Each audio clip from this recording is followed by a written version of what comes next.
Magandang araw po sa inyong lahat. Nagpapasalamat po tayo sa ating Panginoon dahil tayo ay binigyan niya ulit ng isa na namang pagkakataon, isang araw kung saan tayo po ay magkakasama-sama at para patuloy na pag-aralan ang kanyang mga salita.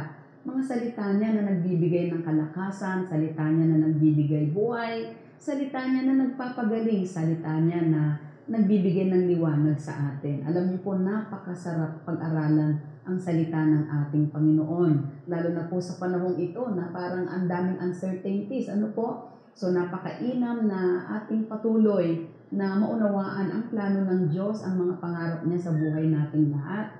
At syempre, makilala pa ang Diyos sa mas malalim sa personal at sa Bibliang kaparaanan. Kung sino nga ba itong Diyos na ito, ano ang ginagawa niya sa atin, sa tao, sa atin na kanyang mga anak na kumilala sa kanya at patuloy na pinaghahari sa ating mga puso, sa ating pong mga buhay. Kumusta na po kayo? I just hope that you are in good shape. Ano po? Dahil ang Diyos po natin, God always shapes us up according to His will. And alam ko na ang Diyos ay hindi pa siya tapos sa atin. Marami pa siyang gustong gawin sa buhay po natin, sa lahat ng areas, aspeto ng buhay natin. If we will just allow God to work in our lives. At sa umaga pong ito, sa oras na ito, tayo po ay patuloy na mag-aaral ng salita ng ating Panginoon. At nais ko pong i-share sa inyo ang isa pong talata sa Biblia na makikita natin doon sa James chapter 1 verse 17. Ang sabi po dito, everything good comes from God. Every perfect gift is from Him. These good gifts come down from the Father who made all the lights in the sky. But God never changes like the shadows from those lights. He is always the same. And God will bless the very reading of His Word. So napakaganda po ng sinasabi ng aklat ng Santiago o James chapter 1 verse 17 na lahat ng mabubuti at ganap na kaloob ay galing sa ating Panginoon. Sa Kanya nagmumula, sa Diyos na ito na lumikha din ng lahat ng bagay, kasama ang mga liwanag doon po sa kalangitan. At ang Diyos na ito ay hindi nagmamaliw, hindi katulad po ng mga liwanag o yung mga anino ng mga liwanag na ito. Di po ba? Ang Diyos po natin ay nananatiling Diyos. Siya noon, ngayon, at magpakailanman. Hindi kailanman siya naapektuhan ng mga circumstances at mga bagay-bagay na nagaganap po dito sa mundong ibabaw na ito. At tandaan po natin, katulad nung binasa natin, that everything good comes from God. All that we are and all that we have comes from God. Lahat ng meron tayo, lahat ng bagay sa atin, yan po ay kaloob at regalo ng ating Panginoon. So tandaan po natin that nothing is earned. Everything is given. Katulad ng buhay, your life is a gift from God. Your health is a gift from God. Your career is a gift from God. Lahat po ng iyan ay kaloob ng ating Panginoon. Ang buhay natin galing sa Kanya. Kaya ka humihinga, kaya ka may kalusugan, kalakasan ng katawan, ang Diyos kasi ang nagpapagaling, di po ba? At ang Diyos ang nagbibigay ng karunungan. Your intelligence is a gift. Your strength is a gift. Your personality is a gift. Your children, your spouse, your husband or your wife are a gift from God. Your children, are a gift from God. Lahat po ng iyan ay regalo, bigay ng ating Panginoon. Yung iba po siguro ay medyo nagre-react. Yung wife ko nga ba ay gift ni Lord? But anyway, tandaan po natin na kapag tayo po ay nakakilala sa ating Panginoon, we're going to appreciate the life that God has given us. We're going to appreciate God for everything that He does for us. Ma-appreciate natin ang Diyos. Magkakaroon tayo ng tamang response sa Panginoon kapag nasa puso at nasa isip natin na galing pala lahat sa Kanya. Your friendships are a gift. Your possessions are a gift. Your accomplishments are a gift. And your wealth is a gift from God. Yung itinatangkilik mo sa buhay na ito, yan din po ay regalo ng ating Panginoon. At para magkaroon po tayo ng tamang tugon o response sa ating Panginoon, sa Kanyang kabutihan sa atin, ay tunay nga po na ma-establish ito sa puso natin ng isang katotohanan that everything that we are, everything that we have is a gift from God. It's very important na mayroon tayong tamang tugon sa lahat ng bagay na ipinagkaloob ng Panginoon. Mayroon tayong tamang pagkaunawa, mayroon tayong tamang response sa Diyos na ito na nagkakaloob ng lahat ng bagay. There's no reason why we cannot love, why we cannot serve, why we cannot honor God with everything that we have. May mga tao po kasi akala nila kapag sila ay nagkaloob sa Panginoon, ibinigay nila ang kanilang buhay sa Panginoon, ipinagkatiwala ang kanilang buhay sa ating Panginoon. Akala po nila sila ay nawawalan. Kapag tayo ay naglingkod sa Diyos, na yung part ng oras na ibinigay ng Panginoon sa atin, ay ipinagkakaloob natin sa Kanya, ipinaglilingkod natin sa Kanya. Akala natin nawawalan tayo, hindi po. Yan po ay isang investment na darating ang panahon, makikita mo na hindi po yan mawawala. Di po ba nakita natin dito sa mundong ibabaw na ito, na yung mga bagay na tinatangkilik natin, yung mga bagay na mayroon tayo, makikita natin na temporal po pala yan, pwedeng mawala sa isang iglap. Kaya tama po yung sabi ni Jim Elliot, na he once said, "He is no fool who gives that which he cannot keep to gain that which he cannot lose."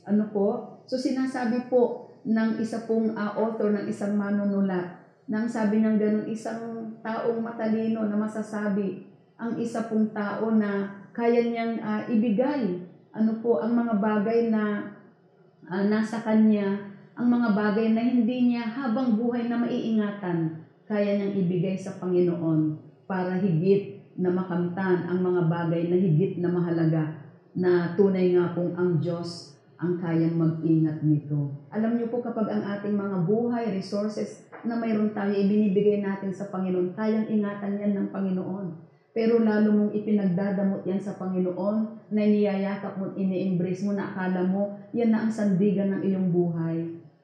Makikita mo at the end of the day na temporary lang pala lahat ang mga bagay na iyan. So, doon po tayo sa mga bagay na hindi nasisira. Doon sa mga bagay na hindi po magkakabula. Doon sa mga bagay na hindi po mawawala. Ano po yun? Yung isang buhay na ipinaglingkod sa Diyos. Yung paglilingkod ng may katapatan sa Panginoon. Yung pagbibigay natin ng ating pagpaparangal sa Panginoon sa pamagitan ng ating pagsunod sa Kanya. Sa pamagitan ng pagbabalik ng mga bagay na para sa Kanya, katulad ng ating mga ito po. So, tandaan po natin na ang Diyos ang unang nagbigay sa ating lahat. Di po ba?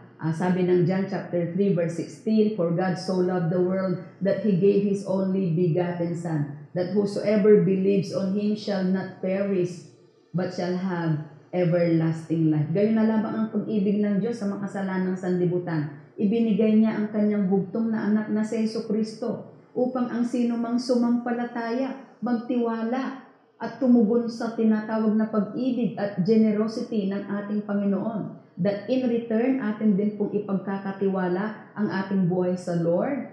Ipagkakatiwala natin ang ating oras sa Panginoon. Ipagkakatiwala po natin ang mga resources na ibinigay niya sa atin. Ay tunay nga po ng lahat ng iyan ay kayang ingatan ng ating Panginoon. Hindi ka mapapahamak, kundi magkakaroon ka ng buhay na ganap, buhay na kasiyasiya, buhay na matagumpay, buhay na walang hanggan.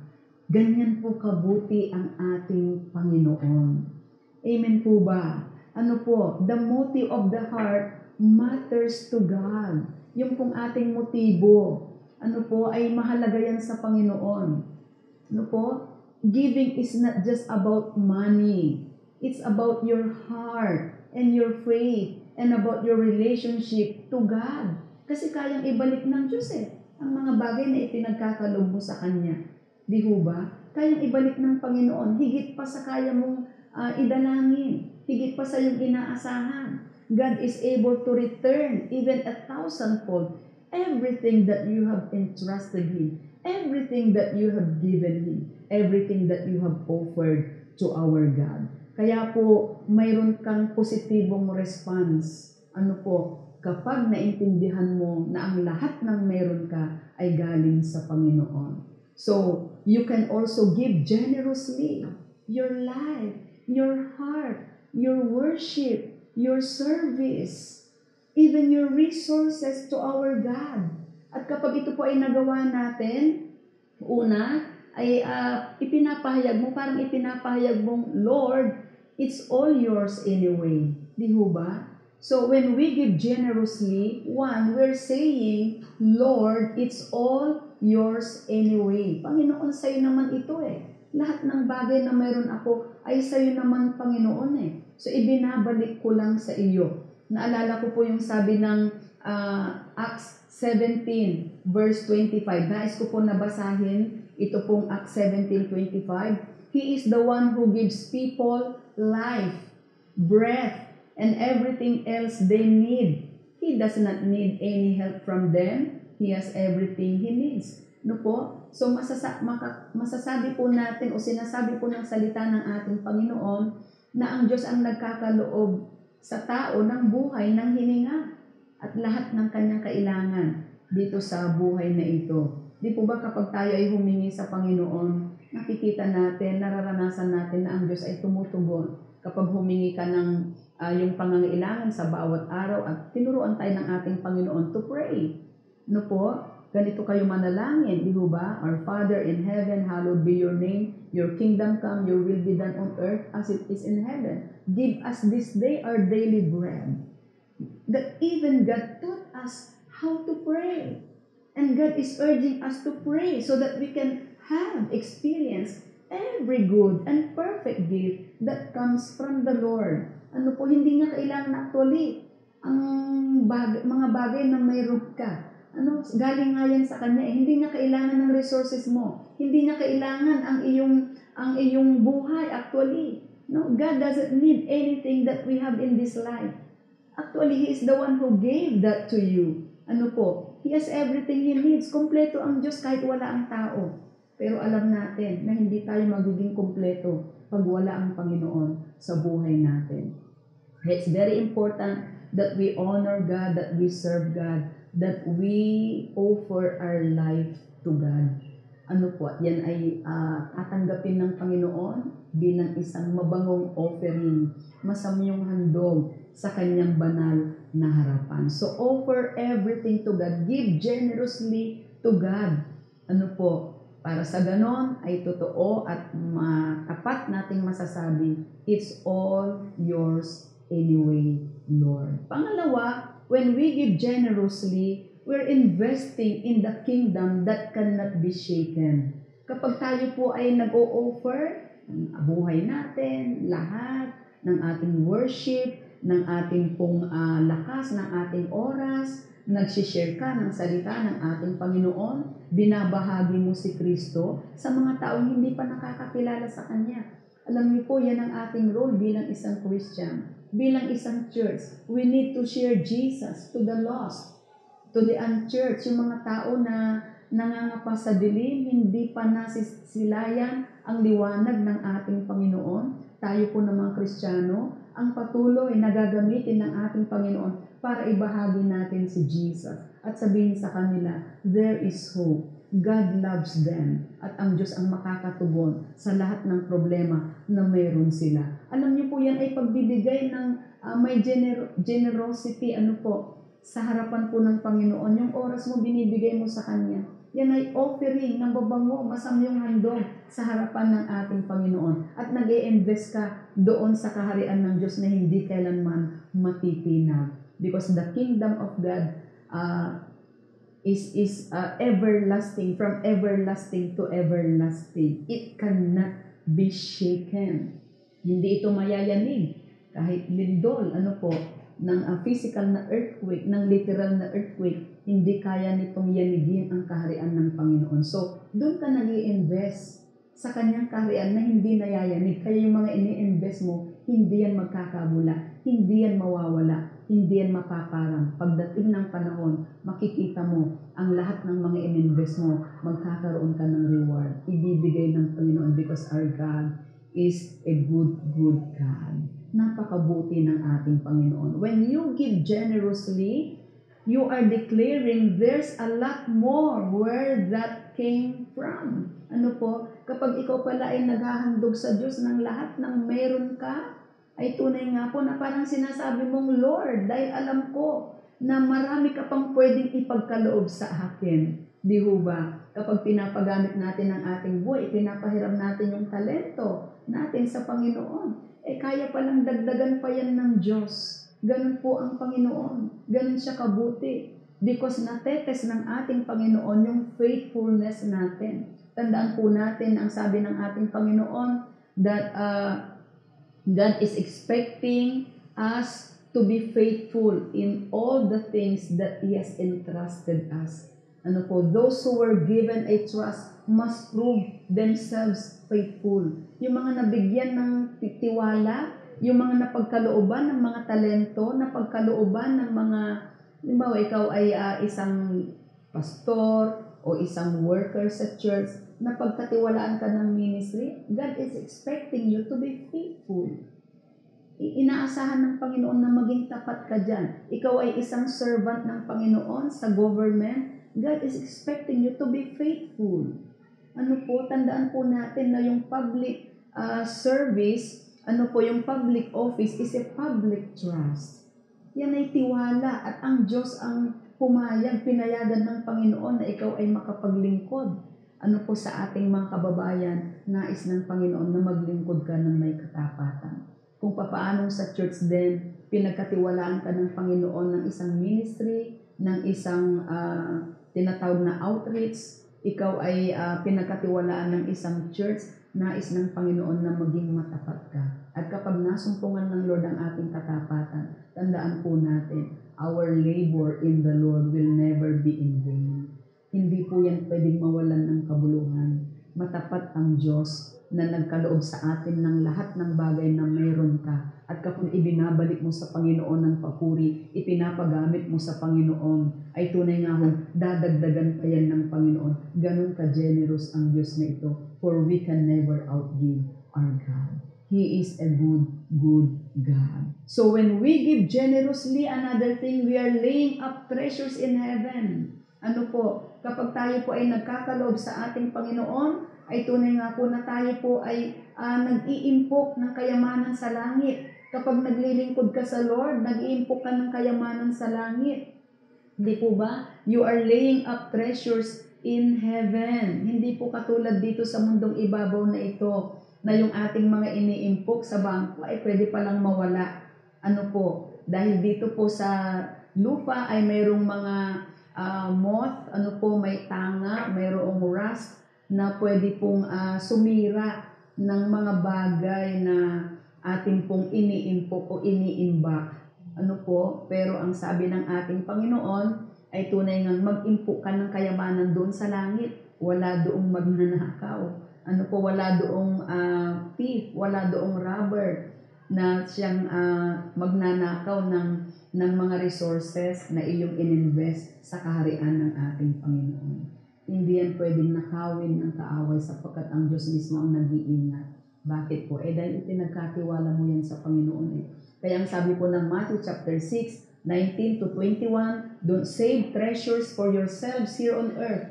Moths and rust will destroy them, and thieves can break into your house and steal them. 20, instead, save your treasures in heaven, where they cannot be destroyed by moths or rust, and where thieves cannot break in and steal them. 21, your heart will be where your treasure is. Kaya po mag-impok tayo ng kayamanan sa langit. Kapag tumutulong ka sa mahihirap, that is an investment na ginagawa natin. Natutulungan natin yung mga dukha. Ano po? Habang ikaw ay nag-accumulate ng mga bagay na para lamang sa iyo, na hindi mo yan na-share sa iba, ano po, nag-i-stop na yung blessing sa iyo . Ano po? Minsan parang mapapansin natin bakit parang ang bilis mawala. Kasi po, wala doon ang Panginoon. So tandaan po natin na kapag tayo po ay nag-iimpok ng kayamanan sa langit, ibig sabihin para sa Panginoon, iingatan yan ng ating Panginoon. At makikita mo at the end of the day na lalo kang ipraprosper ng Panginoon. God cannot be mocked. Ano po, hindi natin pwedeng lokohin ang Panginoon. Naalala ko po ang isang businessman na si Maxi Jarman. Siya po ay internationally known na Christian businessman. Nung pinaka-peak ng kanyang negosyo na talagang sobrang nag-prosper ang kanyang business, ay nagpatayo siya ng mga churches sa iba't ibang panig po ng mundo. At siya po ay nagbigay ng millions. Ano po, siya po ay nag-offer, siya ay nagkaloob at para doon sa tinatawag na Christian causes, ano po, para sa evangelism, para sa gawain ng ating Panginoon. So, hindi po niya yun ibinigay po niya yun. Then, he experienced financial reverses. Nakaranas din po siya ng tinatawag na financial defeat, no po, sa anumang kadahilanan. And nung naranasan po niya yung tinatawag na financial reverses, he lost his company and most of his personal fortune, pati yung kanyang tinatawag na kayamanan. And during the darkest days of his financial crunch, a friend asked if he regretted the millions he had given away over the years. Alam niyo ang sabi ni Jarman, ano po, sabi po niya, he answered, "Not at all. I only lost what I kept for myself." Ano po? Not at all. I only lost what I kept for myself. Hindi ko pinagsisisihan yung mga bagay na itinulong ko sa church. Nakapagtayo ako ng mga churches, ng mga simbahan. Nakapagtayo ako. So, ibig sabihin, maraming tao ang patuloy na nakakilala sa Panginoon dahil sa mga churches na yon na naiplant sa iba't ibang panig ng mundo. Yan po isang investment. Sabi niya, hindi ko pinagsisisihan. Dahil alam niya, investment yon na hindi pwedeng nakawin ng sino man. Yung mga bagay na itinago niya para sa kanyang sarili ay marahil nawala. Pero sabi niya, yun nga yung sinasabi ni Jim Elliot. Ano po, nakakalinuhan, yung kaya mong ibigay, yung mga bagay na pwedeng mawala sa'yo para mag-gain o maangkin yung mga bagay na higit na mahalaga na kapag ito ay nasa iyo, ay tunay nga walang sino mang makakaagaw sapagkat investment mo yan sa harapan ng ating Panginoon. In God's economy, what we keep, we lose. And what we give to God is ours forever. Yung binibigay mo sa Diyos, it will be yours forever. Ganyan po kabuti ang ating Panginoon. Kaya po, magsumikap po tayo na mag-alay, maghandog ng anumang bagay na meron ka para sa Panginoon. Yung buhay mo, kaisa-isang buhay mo, ihandog mo sa Lord. Yung kaisa-isang buhay mo. Yung resources mo, ipagkaloob mo sa Panginoon. Tumulong ka sa mga mahihirap. Magkaloob ka sa mga gawain ng ating Panginoon. Hindi po yan pwedeng mawalan ng kabuluhan. Maglingkod ka sa Lord. Bigay mo yung oras mo sa Kanya. Maglaan ka ng ilang oras, minuto, sa pananalangin para sa ibang tao. That is an offering before God. At babalik yan sa iyo nang higit pa sa iyong inaasahan. If you do not grow weary in doing good, in due time, you will reap a great harvest. Pwede po ba tayong manalangin? Dakilang Diyos, maraming salamat sa inyo, sapagkat kayo ay Diyos na mabuti, Diyos na matapat, nagkakaloob ng mga mabubuting bagay. Ang buhay ko ay galing sa iyo. Kalakasan ko, resources, talento, lahat ability na meron ako galing sa iyo. Kaya sa oras na ito, Panginoon, nais kong ihandog sa iyo ang lahat ng bagay na galing sa iyo. I offer my life to you, Jesus. I offer myself to you as a living sacrifice, holy and acceptable to you. Tanggapin mo, Panginoon, ang aking paghahandog. Maghari ka sa buhay ko. Patawarin mo ako sa aking mga kasalanan. Linisin mo ako sa lahat ng ating karumihan. At Panginoon, nais ko po na sumunod sa inyo. Nais ko po na parangalan ka sa aking buhay. Nais ko, Panginoon, na gamitin mo ang aking buhay. Use my life, Lord, for the glory of your name. Use my life, Lord, as a willing and clean vessel to share you, to share your love, to give, Lord, a portion of my time in winning souls even in mentoring, in making disciples. Lord Jesus, I love you. Lord Jesus, I want to honor you. At Panginoon, sa oras na ito, gamitin mo ako sa lugar kung saan dinala mo ako. Kung kayo man po'y dinala ng Panginoon sa pamahalaan, maglingkod ka ng tapat. Kung ikaw ay dinala ng Panginoon sa isang company, magtrabaho ka ng maayos, maging buhay na patotoo ka, at makita nila ang liwanag ng Panginoon sa buhay. Hallelujah. Panginoon, maraming salamat sa buhay ng bawat isa na totoong lumapit sa inyo. Pagpalain mo sila, pagpalain mo kanilang buhay, pagpalain mo kanilang pamilya. Marami pong salamat. Ibalik mo, Panginoon, sa kanila ang lahat ng bagay na kanilang ipinagkakaloob sa inyo, higit pa sa kanilang inaasahan. I-multiply mo ang kanilang mga oras, i-multiply mo ang kanilang mga talento, at Panginoon, punuin mo ang puso nila ng kagalakan at tunay na kapayapaan. Pagpalain mo rin ang aming bansa, pagalingin mo pang aming bayan. I-bless niyo ang mga namumuno sa aming pong bayan, Panginoon, at hayaan niyo po na sila'y magkaroon ng banal na takot sa inyo. Pagpalain mo po ang aming church, pagpalain mo, Lord, si Brother Eddie, ang kanyang buong pamilya, at pagpalain mo, Panginoon, ang sambayan ng Pilipinas. Sa iyo ang karangalan, sa iyo ang papuri, ito pong aming panalangin. Ang lahat ay magsabi ng Amen and Amen and Amen. Muli po, magandang araw sa ating lahat. Pagpalain po tayo ng ating Panginoon.